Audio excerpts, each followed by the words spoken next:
La Commission Liberté et Droits de l'Homme du Conseil national des barreaux a été auditionnée par la Commission Mattei le 20 janvier dernier sur les droits de la défense dans l'enquête pénale, hors instruction, et sur la protection du secret professionnel de l'avocat. Sur les droits de la défense, nous sommes bien conscients que les difficultés actuelles ne peuvent être résolues par des demi-mesures, du rapiessage, et sans une augmentation significative des moyens alloués à la justice, et notamment une augmentation du nombre de magistrats et de greffiers.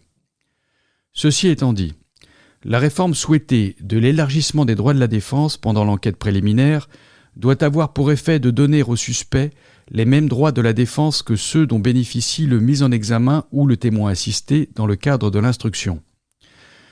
À défaut, l'enquête préliminaire doit être réformée de telle manière qu'elle soit mieux contrôlée dans sa durée et qu'elle permette un meilleur exercice des droits de la défense.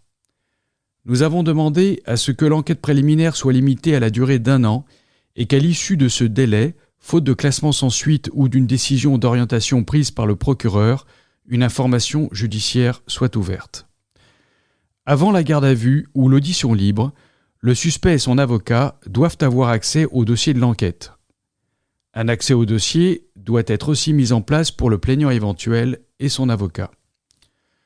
Le suspect et son avocat doivent pouvoir présenter des demandes d'actes et des requêtes en nullité sous le contrôle du juge des libertés et de la détention et de la chambre de l'instruction. Le plaignant éventuel et son avocat doivent aussi pouvoir présenter des demandes d'actes. Enfin, en ce qui concerne la fin de l'enquête préliminaire, le régime actuel de l'article 77-2 du Code de procédure pénale n'est pas satisfaisant. À l'avenir, lorsque le procureur estime l'enquête préliminaire terminée, il devrait toujours être tenu de notifier aux suspects et aux plaignants éventuels ainsi qu'à leurs avocats une décision de clôture de l'enquête avec accès au dossier complet. Cette notification devrait faire courir un délai de 2 mois au cours duquel le procureur recueillera les observations écrites des parties et les demandes d'actes éventuelles avant toute décision d'orientation du dossier. Nos demandes sont ambitieuses, mais elles sont légitimes.